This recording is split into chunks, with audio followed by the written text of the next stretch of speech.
नमस्कार दोस्तों, स्वागत है आप सभी का।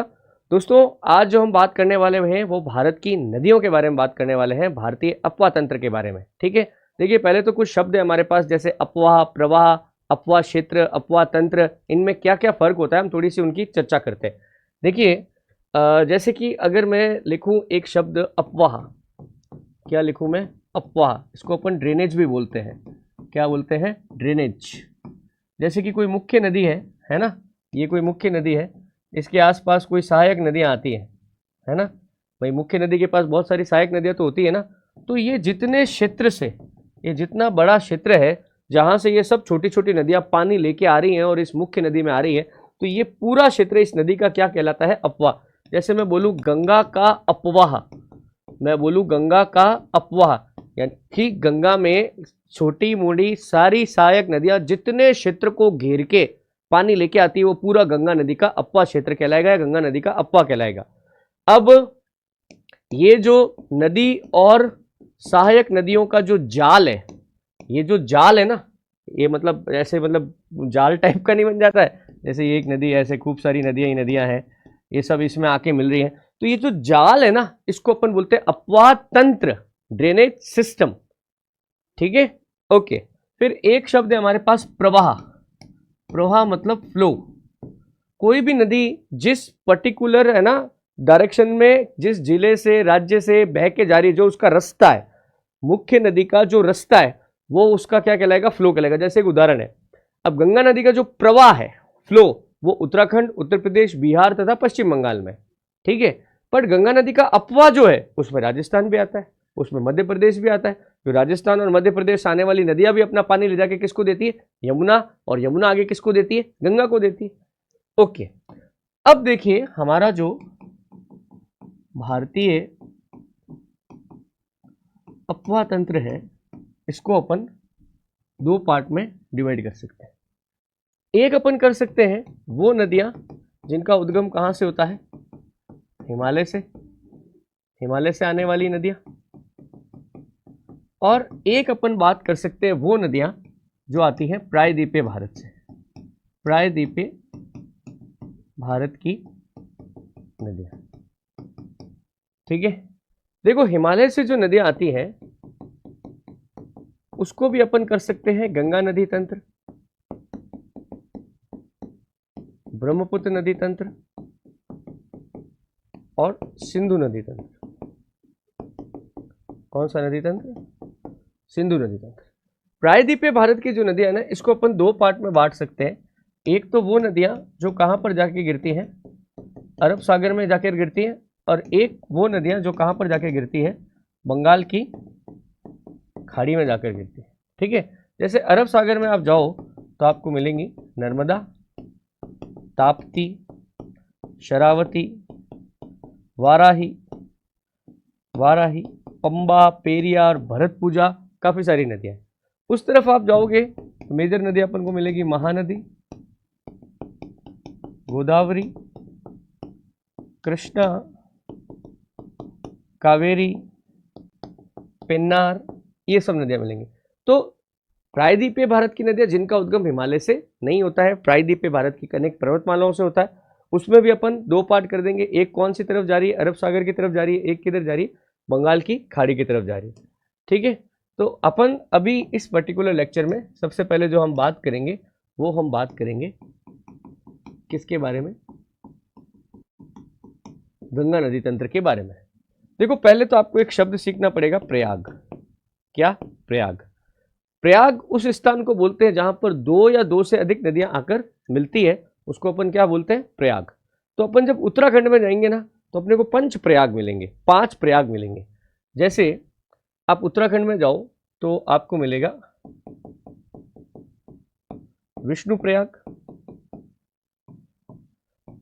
आपको मिलेगा नंद प्रयाग,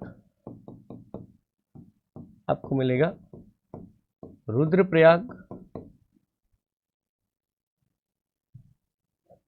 पहले कर्ण प्रयाग आएगा, कर्ण प्रयाग, फिर आएगा रुद्र प्रयाग, रुद्र प्रयाग, फिर आएगा देव प्रयाग। कौन सा? देवप्रयाग। देखिए विष्णु प्रयाग में दो बड़ी नदियां आके मिलती हैं, एक का नाम है विष्णु गंगा, एक का नाम है धौली गंगा। ठीक है, ये दोनों कहाँ मिलती है? विष्णु प्रयाग में। जब ये नदी आगे बढ़ती है तो नदी का नाम क्या हो जाता है? अलकनंदा हो जाता है। ये नंद प्रयाग पे पहुंचती नदी, यहां पर एक और नदी आके मिलती है, इसमें नदी का नाम है नंदाकिनी। नदी आगे बढ़ती है, नदी का नाम अभी भी क्या रहता है? अलकनंदा रहता है। नदी कर्णप्रयाग से रुद्रप्रयाग की तरफ पहुंचती है। पहले कर्णप्रयाग आता है, कर्णप्रयाग में एक नदी आकर अलकनंदा में मिलती है, नदी का नाम है पिंडार। पिंडार और अलकनंदा कहाँ पे मिलती है? कर्णप्रयाग पे। अलकनंदा बड़ी नदी है ना, अभी भी नाम अलकनंदा है। अलकनंदा जब रुद्रप्रयाग पर पहुंचती है तो यहां पर एक नदी आती है जिसका नाम है मंदाकिनी नदी। कौन सी नदी? मंदाकिनी। अलकनंदा और मंदाकिनी का संगम कहां पर होता है? रुद्रप्रयाग पर। और अब अलकनंदा नदी कहां पहुंच गई है? अब अलकनंदा नदी पहुंच गई है देवप्रयाग पर। जब ये नदी देवप्रयाग पर पहुंच जाती है ना, तो आप देखिए देवप्रयाग पर एक बड़ी नदी आ रही है ना। इस बड़ी नदी का जो उद्गम होता है ये होता है गोमुख, गोमुख गंगोत्री। बड़ी नदी है ये। गोमुख गंगोत्री से ये जो बड़ी नदी निकल के आती है ये सीधी देवप्रयाग तक पहुंचती है। रास्ते में और भी कई छोटी बड़ी नदियां आती हैं, बट ये नदी काफी बड़ी है, समझ रहे हैं आप। इस बड़ी नदी का नाम है भागीरथी। इस नदी का नाम क्या है?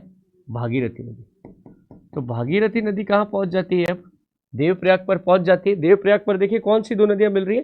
भागीरथी और अलकनंदा नदियां मिल रही हैं। ये दोनों नदियां जब मिल जाती है ना और नदी आगे बढ़ती है देवप्रयाग के बाद, तब इसको कौन सी नदी कहा जाता है? तब इसको गंगा नदी कहा जाता है। समझ रहे आप? उससे पहले गंगा नदी का कहीं नाम नहीं है। तो ये पूरा सिस्टम है, आप देखिए। अच्छा, एक और बात है, यहां पर टिहरी बांध स्थित है। टिहरी बांध भारत का सबसे ऊंचा बांध है, इसकी ऊंचाई 260.5 मीटर है। टिहरी बांध कौन सी नदी पर स्थित है? भागीरथी नदी पर स्थित है ना। टिहरी बांध के ऊपर जो कृत्रिम झील बनी हुई ना, वो झीलों का कुछ नाम भी होता है। तो टिहरी बांध पर स्थित झील का नाम क्या है? स्वामी राम तीर्थ सागर झील। तो स्वामी राम तीर्थ सागर झील आपको कहाँ पर मिलेगी? टिहरी बांध पर मिलेगी। भागीरथी नदी पर कौन सा बांध बना हुआ है? टिहरी बांध। और इसी पर अपनी कौन सी झील स्थित है? स्वामी राम तीर्थ सागर झील स्थित है। आपने जो पूरा सिस्टम देखा ना, ये सारे प्रयाग, ये बांध, ये नदियां, ये सब अपन को कौन से राज्य में मिलेगा? ये उत्तराखंड राज्य में मिलेगा। तो देखिए गंगा नदी इस तरीके से तैयार होती है। देवप्रयाग से भागीरथी और अलकनंदा नदियों का संगम होता है, फिर गंगा नदी नीचे उतरती है ऋषिकेश, हरिद्वार, है ना, ये उत्तराखंड के ही है। उसके बाद मैदानों में आ जाती है, उत्तर प्रदेश, बिहार वगैरह, इन सब जगह राज्यों में। तो ये आप एक चित्र जो है इसको आप बनाएं, इसको याद करें। ये क्वेश्चन कंटिन्यू आता है कि देवप्रयाग पर कौन सी दो नदियों का संगम होता है, रुद्रप्रयाग पर कौन सी दो नदियों का संगम होता है। एक चीज मैं आपको और बताऊं इसमें, आप देखिए यहाँ पर मंदाकिनी नदी है ना, मंदाकिनी नदी के किनारे हमारा केदारनाथ मंदिर स्थित है। केदारनाथ मंदिर आपको कहाँ मिलेगा? मंदाकिनी नदी के किनारे मिलेगा। ऐसे कैसे ये जो अलकनंदा नदी है ना विष्णुप्रयाग के पास में, यहाँ पर आपको बद्रीनाथ मंदिर मिलेगा। कौन सा मंदिर मिलेगा? बद्रीनाथ। ये जो है ना आपको गंगोत्री, यहाँ पर आपको गंगोत्री मंदिर मिलेगा। और यहाँ पीछे आगे जहाँ पर यमुना नदी का उद्गम होता है यमुनोत्री ग्लेशियर से, वहाँ पर आपको यमुनोत्री मंदिर मिलेगा। तो केदारनाथ, बद्रीनाथ, गंगोत्री और यमुनोत्री, इसे उत्तराखंड के 4 धाम या छोटे 4 धाम के नाम से जाना जाता है। ठीक है, तो आप याद रख लोगे। आपको याद है वो केदारनाथ में बाढ़ आई थी, जो वो मंदाकिनी नदी में बाढ़ आई थी, और मंदाकिनी नदी में बाढ़ के कारण पूरा रुद्रप्रयाग बह गया था, लिटरली बह गया था। समझ रहे हैं आप? तो ये सब चीजें आप कहाँ के लिए याद रखेंगे? उत्तराखंड के लिए याद रखेंगे। सारे प्रयाग यहीं पर है, ये बांध भी याद रखिएगा। चलिए आगे देखते हैं अपन। देखिए गंगा नदी का प्रवाह उत्तराखंड, गंगा नदी का प्रवाह कहाँ कहाँ पर है? उत्तराखंड, उत्तर प्रदेश, बिहार व पश्चिम बंगाल में है। ठीक है, थोड़ा सा झारखंड भी आता है, बट बहुत छोटा सा माइनर पार्ट है। तो उत्तराखंड, यूपी, बिहार और पश्चिम बंगाल। फिर तत्पश्चात नदी बांग्लादेश में प्रवेश करती है, बांग्लादेश में प्रवेश करती है, जहां पर गंगा को पद्मा कहा जाता है। क्या कहा जाता है? पद्मा कहा जाता है। ठीक है, अब देखिए एक फैक्ट और लिख देता हूं। पश्चिम बंगाल में गंगा की एक शाखा, एक शाखा या वो क्या होती है, वितरिका, वितरिका अलग हो जाती है, अलग हो जाती है, जिसे हुगली नदी कहा जाता है। हुगली नदी के किनारे कलकत्ता शहर स्थित है, आपको पता है। तो होता क्या है, थोड़ा सा मैं आपको चित्र बना के बताऊं। देखिए जैसे गंगा नदी जो है ना, ये बिल्कुल ऐसे चल रही है, ठीक है। जैसे पश्चिम बंगाल आता है ना, पश्चिम बंगाल में क्या होता है, गंगा नदी के दो टुकड़े हो जाते हैं। एक टुकड़ा तो गंगा नदी का ऐसे नीचे चला जाता है, ये, और एक गंगा नदी की जो शाखा है, वो शाखा ऐसे आगे निकल जाती है।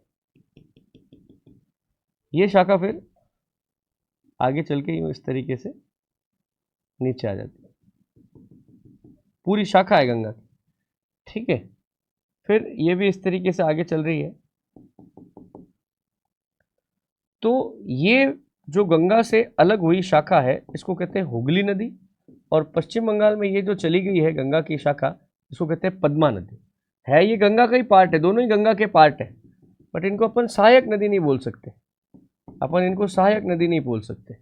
ये गंगा की शाखाएं या वितरिकाएं। फिर क्या होता है, पद्मा नदी जो है ना, इसमें क्या होता है कि यहां से एक नदी आ रही है हमारी, ब्रह्मपुत्र नदी। कौन सी नदी है ये ब्रह्मपुत्र नदी। ये कौन सी है? ब्रह्मपुत्र। तो ब्रह्मपुत्र नदी मिलती है पद्मा से, ठीक है। इसके बाद क्या होता है, इस नदी का नाम हो जाता है मेघना। पद्मा और ब्रह्मपुत्र के मिलने के बाद नदी का नाम क्या हो जाता है? मेघना। इधर क्या होता है, इधर एक नदी और आ रही होती है, हुगली के अंदर आके मिलती है, हुगली के अंदर आके ये नदी मिलती है। इस नदी का नाम है दामोदर। कोई टाइम था दामोदर नदी को पश्चिम बंगाल का शोक कहते थे। तो दामोदर नदी कहाँ पे आके मिलती है? हुगली में आके मिलती है। फिर क्या होता है, ये नदी बना लेती है एक डेल्टा। फिर क्या होता है, नदी क्या बना लेती है? एक डेल्टा बना लेती है। और इधर से ये जो मेघना नदी है ना, ये भी एक डेल्टा बना लेती है। तो एक्चुअली क्या हुआ है, आगे चल के इन दोनों का डेल्टा आपस में मिल गया है ना। इसी को अपन सुंदरबन का डेल्टा बोलते हैं। गंगा ब्रह्मपुत्र का डेल्टा या सुंदरबन का डेल्टा, हुगली नदी का डेल्टा, और इधर आगे मेघना नदी का, जो कि गंगा, पद्मा और ब्रह्मपुत्र से मिलकर बनता है, दोनों आपस में मिल गए। सुंदरबन के डेल्टा का मैक्सिमम पार्ट जो है, अधिकांश भाग, वो बांग्लादेश के पास है। हमारे पास बहुत छोटा पार्ट है, और वो छोटा पार्ट भी किसकी वजह से बनता है? हुगली नदी की वजह से बनता है। फिर देखो, हुगली के किनारे बड़ा प्रसिद्ध शहर है, आप याद रखना, हुगली के किनारे कौन सा शहर है? कोलकाता शहर। कोलकाता शहर कौन सी नदी के किनारे? हुगली नदी के किनारे। और पश्चिम बंगाल में ही गंगा नदी के ऊपर एक बैराज है, जिसका नाम है फरक्का बैराज। कभी आपसे पूछ ले फरक्का बैराज कौन सी नदी पर है, तो आप बोलना फरक्का बैराज जो है वो गंगा नदी पर है। फरक्का बैराज कौन सी नदी पर है? गंगा नदी पर है। कौन से राज्य में है? पश्चिम बंगाल में। बैराज क्या होता है? एक प्रकार का बांध ही होता है। बैराज एक प्रकार का बांध ही होता है, बट उसका पर्पस जो होता है वो ड्रिंकिंग वाटर है ना, मतलब पीने का पानी और सिंचाई होता है, और कुछ नहीं होता है। नहीं तो क्या, बांध में जल विद्युत का निर्माण भी होता है, हाइड्रो इलेक्ट्रिसिटी भी बनती है। बट जहाँ पे बैराज शब्द आ जाए ना, तो आप समझ जाना कि यहाँ हाइड्रो इलेक्ट्रिसिटी का काम नहीं होगा। जैसे Kota barrage, Ukai barrage, Okhla barrage. ये ओखला बैराज यमुना नदी पर है, दिल्ली में फेमस है ये। जैसे कि अब मैंने बताया कि हुगली नदी के किनारे कोलकाता शहर स्थित है। अगर अपन गंगा के किनारे चले ना, तो देखो आपको मिलेंगे ऋषिकेश, हरिद्वार। ऋषिकेश और हरिद्वार आपको कहाँ मिलेंगे? उत्तराखंड में। दो बड़े शहर मिल जाएंगे उत्तराखंड में। इसके अलावा आप आ जाओ कन्नौज, कन्नौज, कानपुर, कानपुर, प्रयाग, प्रयाग जिसको आप इलाहाबाद भी बोलते थे पहले, इलाहाबाद, ठीक है, और वाराणसी, वाराणसी, वाराणसी कोई अपन बनारस, बनारस या काशी बोलते हैं, काशी, बनारस, वाराणसी, ये सब एक ही जगह। ये सब कौन सी नदी के किनारे? गंगा नदी के किनारे है। और ये जो 4 शहर मैं लिख रहा हूँ ये वाले, ये सब क्या कौन से राज्य में है? ये सब यूपी में। इधर आप बिहार में चले जाओगे तो आपको मिलेगा भागलपुर, ठीक है, आपको मिलेगा पटना, आपको मिलेगा मुंगेर। बड़े बड़े जो शहर है वो लिख रहा हूँ मैं, और भी कई सारे हो सकते हैं, कई सारे हैं वैसे। ये 3 बड़े शहर आप किसके याद रखना? ये बिहार के याद रखना, ठीक है। ऋषिकेश, हरिद्वार कहाँ पर? उत्तराखंड में। कन्नौज, कानपुर, प्रयाग, वाराणसी ये कहाँ पर? यूपी में। और भागलपुर, पटना, मुंगेर ये आपको कहाँ पर मिलेंगे? ये बिहार में मिलेंगे। तो ये देखिए गंगा नदी का पूरा एक सिस्टम है। गंगा गंगा भारत में बहने वाली सबसे लंबी नदी है। गंगा भारत में बहने वाली सबसे लंबी नदी है, सबसे लंबी नदी है। इसकी जो कुल लंबाई है, गंगा की जो कुल लंबाई है वो 2525 किलोमीटर है। गंगा की कुल लंबाई कितनी है? 2525 किलोमीटर, ठीक है। तो देखिए ये सारे फैक्ट आप किसके लिए याद रखेंगे? गंगा नदी के लिए याद रखेंगे। अगली जो चीज़ आपको इसमें करनी होगी वो करनी होगी गंगा की प्रमुख सहायक नदियाँ। गंगा की प्रमुख सहायक नदियाँ, ठीक है। देखिए सहायक नदियों में अपन क्या करते हैं, जैसे देखिए गंगा नदी है हमारे पास। देखिए नदी का जिस तरफ प्रवाह है, जिस तरफ नदी जा रही है ना, अगर जिस तरफ नदी का प्रवाह है उस तरफ आपका मुंह हो जाए, उस तरफ मुंह करके खड़े हो जाओ, जो नदी का बायां किनारा है, जो आपका बायां हाथ है, मतलब वो नदी का क्या होगा? बायां किनारा होगा। जो आपका दायां हाथ है वो नदी का क्या होगा? दायां किनारा होगा, ठीक है। लेफ्ट और राइट, ये मतलब देखो क्या होता है, नदी के बार बार अपनी डायरेक्शन बदलती है। अपन उत्तर, दक्षिण, पूर्व, पश्चिम नहीं बोल सकते, पर नदी के किनारे तो 2 ही हो सकते हैं ना, या तो लेफ्ट हो सकता है या राइट हो सकता है। तो लेफ्ट राइट करते किस हिसाब से? जिस तरफ पानी बह रहा है आपका मुंह उस तरफ होना चाहिए जिस तरफ पानी जा रहा है। तो फिर जो आपका लेफ्ट है वही नदी का लेफ्ट होगा, जो आपका राइट होगा वही नदी का राइट होगा।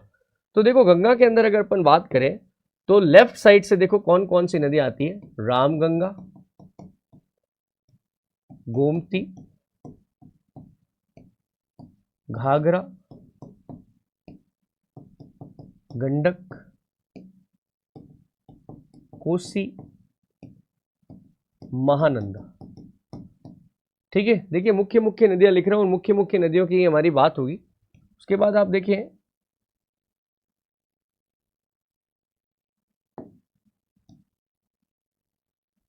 गंगा की दाईं ओर से अगर इंपॉर्टेंट सहायक नदियों की बात करें, दाईं, दाईं मतलब समझ रहे हो ना, राइट साइड से दाईं ओर से जो सबसे बड़ी नदी आती है दोस्तों वो आती है यमुना। यमुना सहायक नदियों में सबसे लंबी नदी है। यमुना की कुछ बड़ी सहायक नदियां हैं दोस्तों, जैसे यमुना की एक बड़ी सहायक नदी है चंबल, केन और बेतवा। ऐसे कैसे? एक और सहायक नदी है सोन, ठीक है। ये नदी भी कहां से आती है? ये नदी दाईं तरफ से आती है। तो गंगा की प्रमुख सहायक नदियों में बाईं ओर से देखो रामगंगा, गोमती, घाघरा, गंडक, कोसी और महानंदा। दाईं ओर से देखो तो यमुना, चंबल, केन, बेतवा। चंबल, केन, बेतवा तो क्या यमुना की सहायक नदियां है। दाईं ओर से 2 इंपॉर्टेंट नदियां हो जाएंगी, एक तो यमुना हो जाएगी और एक सोन हो जाएगी, ठीक है। थोड़ी थोड़ी इनकी इंफॉर्मेशन भी आपको आनी चाहिए। इनमें से जो क्वेश्चन बन सकता है वो मैं आपको क्वेश्चन बता देता हूँ। देखो ज़्यादा डिटेल नहीं करेंगे है ना, क्योंकि हम उतना ही करेंगे जितना हम बचा सकें। देखिए जैसे रामगंगा, तो ये कौन सी नदियां हैं? बाईं ओर से देखो, बाईं ओर से आओ तो रामगंगा पहली नदी है, आती है भी हिमालय की ढलानों से आती है। बट इसका क्वेश्चन जो बनेगा ना, यह नदी जिम कॉर्बेट नेशनल पार्क से होकर गुजरती है। यह नदी जिम कॉर्बेट नेशनल पार्क से होकर गुजरती है, ठीक है, अभी हाल ही में एक प्रस्ताव पास किया गया था कि जिम कॉर्बेट नेशनल पार्क का नाम बदलकर रामगंगा नेशनल पार्क रख दिया जाए।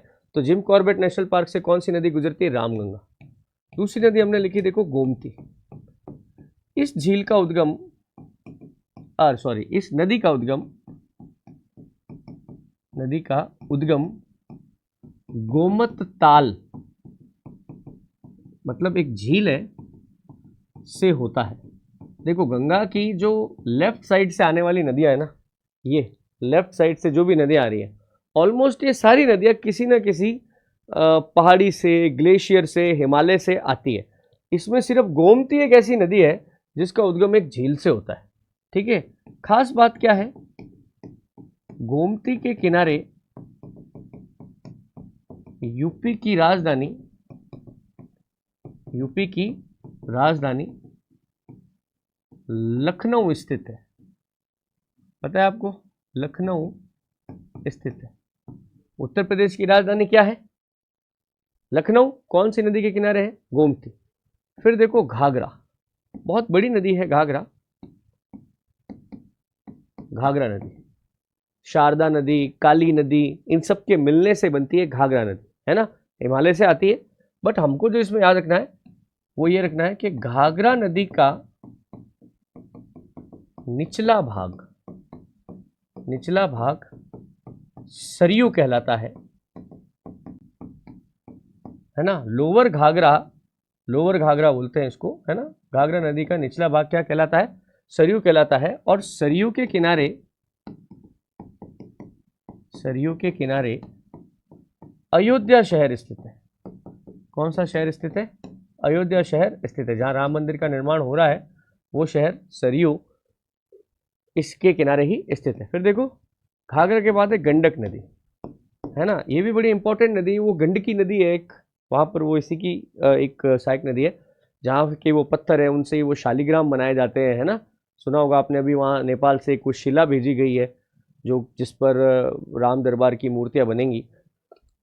तो इसका क्या फैक्ट बनेगा, ये नदी बिहार के वाल्मीकि नेशनल पार्क से होकर गुजरती है। वाल्मीकि नेशनल पार्क से होकर गुजरती है। वाल्मीकि नेशनल पार्क बिहार और नेपाल के बॉर्डर पे है। वहां से कौन सी नदी गुजरती है? ये गंडक नदी गुजरती है। फिर देखिए, महत्वपूर्ण नदी है कोसी नदी बिहार से आती, नेपाल से आती है। और यह नदी बार बार बाढ़ के कारण अपना मार्ग बदलती है। ठीक है, जिससे अत्यधिक जानमाल का नुकसान होता है।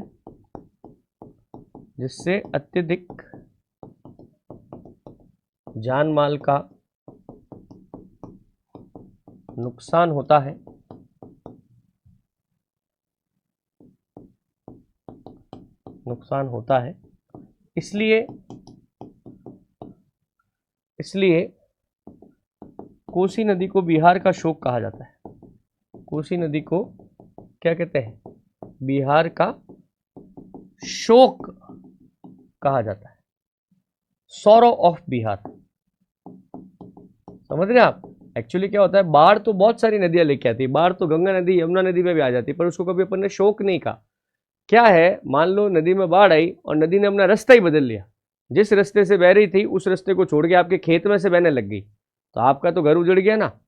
ये कोसी नदी हर 2-3 साल में ऐसा कर देती है, इसलिए कोसी नदी को क्या कहा गया है? बिहार का शोक कहा गया है। ठीक है, तो देखो, रामगंगा, गोमती, घाघरा, गंडक, कोसी, एक रह गई महानंदा। ये महानंदा नदी जो है ना, मैं यहीं पे लिख देता हूं, यह गंगा में पूर्व दिशा की ओर से, ये वाली दिशा कौन सी है? ईस्ट है। ये वाली दिशा कौन सी है? वेस्ट है। ठीक है, पश्चिम है। तो गंगा में पूर्व दिशा से मिलने वाली